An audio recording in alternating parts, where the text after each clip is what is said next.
Very good morning to you. Welcome to the Thursday edition of the show. Promises to be exciting as always. I'm Yemi Adebayo. I am Taya Salam. It's great to have you join us again. This is what the show looks like. Let's start off with the Beach Soccer World Cup, where coach of Nigeria's Sun Eagles, Audu Adamu, has listed his final squad for the tournament. 12 footballers, 12 beach soccer players will be representing Nigeria at the Beach Soccer World Cup in Paraguay. And of course, the usual suspects are all there. I'm talking about the likes of Abu Aziz and Victor Tale. All right, so we hope that the guys will do us proud as they normally do. It's part of the numerous challenges that they've had to face. Okay, let's talk about the UEFA Champions League now. And, well, not really coming as a surprise, but you know, if you consider Real Madrid's form of recent, it might be a surprise to you. Real Madrid, outstanding in the hammering of Turkey side Galatasaray, put 6 goals past their opponent. And it was a big night for Brazilian teenager Rodrigo. Got a hat-trick on the night. And of course, Real Madrid, some people say, turned the corner. Win for Real Madrid. They started the competition on a very bad note, losing scandalously to PSG. But it appears that they have actually turned the corner now. And like Yemi said, Rodrigo, just 18 years old, was the star of the show, the second youngest player to score a hat-trick in the UEFA Champions League. Also on the show, this time in the NBA, where the Bucks held off a late rally from the Clippers to win a very, very competitive match. And for the Clippers, it was the first loss of the season at home. All right, so that's we're going to talk much about the NBA later on the show. We'll take a lot of time to talk about the NBA, but we're not starting from the NBA just yet. Let's tell you about what we've been telling you for the past few days. Let's talk about the biggest track and field, under 17 track and field event in Nigeria. Let's talking about the Channels Track and Field Classics. And of course, we've been telling you a whole lot of things that are going to happen.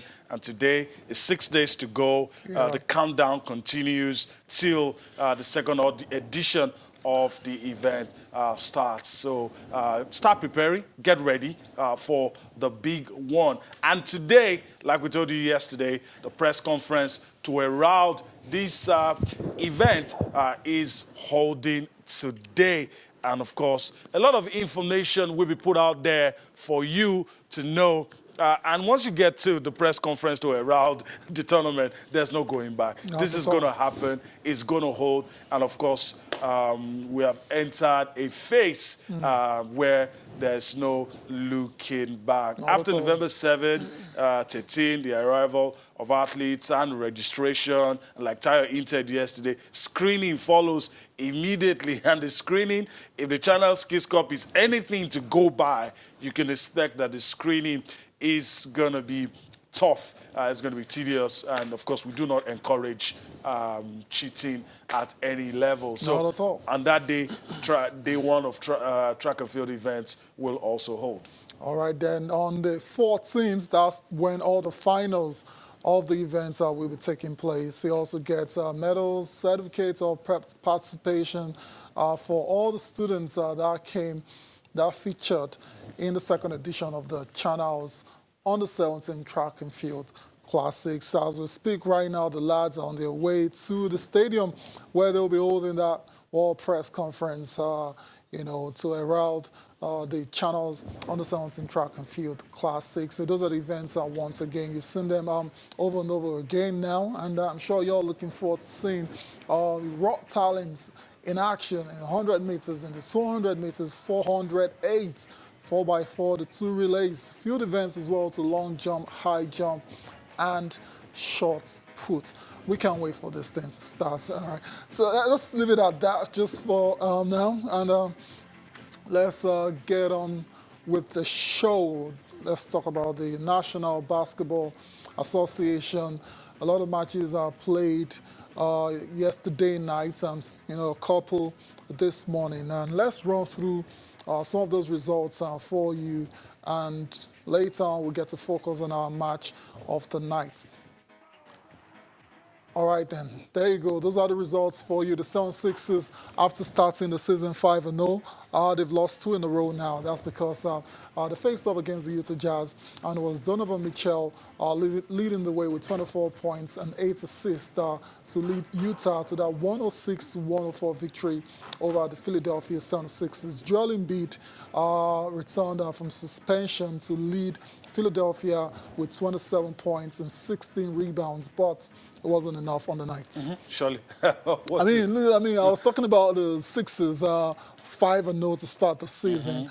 Then they tweeted that thing that got punctured that same night. Now they've lost back-to-back. You know, it happens. That's the way it goes. Unfortunate for the Sun Sixers. Good win for Utah. Elsewhere, the Orlando Magic and the Dallas Mavericks faced off. And those Dallas are winning just by a point, 107-106. Luka Doncic, 27 points, and also drew a late charge on Aaron Gordon to help Dallas actually top Orlando in that match. The Raptors also won on the night, 124-120. Pascal Siakam and Kyle Lowry leading the way for the Toronto Raptors, the defending champions who have continued from where they left off last season. And it doesn't even look like they're missing Kawhi at all. Perhaps when the postseason comes, we get to know whether they're missing him or not. Yeah.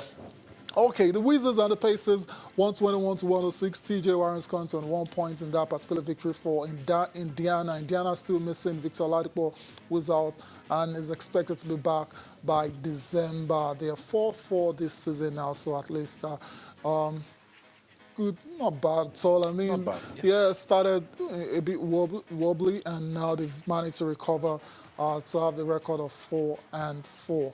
The Warriors and the Rockets faced off. It ended 129-112 in favor of Houston. And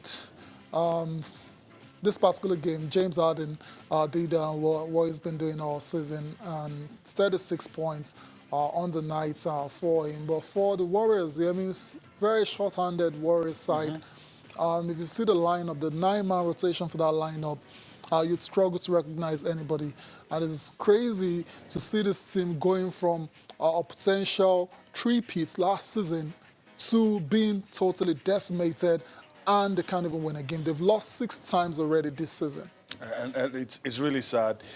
You know, I told you it's going to be down to game management and how the coach, all of the easily recognizable guys, none. And wow, it's crazy. Against the Rockets with the beard in full effect, and even with the guys, it was always going to be difficult. Exactly. Now that they're not there, I mean, it was always going to go one way. Wow, always going to go one way. It's not going well for the Golden State Warriors at all. They've lost 6 games, just the 2 wins this season. And you wonder if they're going to make the playoffs. Well, it depends on when those injured guys come back, you know, on court. Our game of the night was between the Milwaukee Bucks and the Los Angeles Clippers. Giannis Antetokounmpo was on fire in this particular game.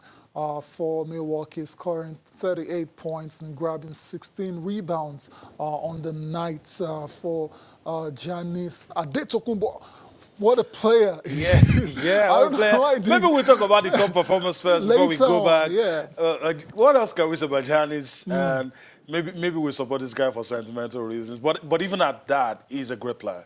No, I mean, there's not 2 ways about it. He's the MVP of the competition. First foreigner to do that. And I mean, he's a great player. And what else can we say? And once you have somebody like this in your team and you're facing another tough team, you could expect, even when they try to fight back, his presence alone is enough to deter the fight back. Any kind of fight back. So he ended up with 38 points, 16 rebounds, and 9 assists on the night. That's Giannis Antetokounmpo. This guy's still developing as well, too. I mean, there's a lot of potential. You look at some guys on a certain level, can't get better than that. But for this young lad, you just know in the years to come, his numbers will be higher than this.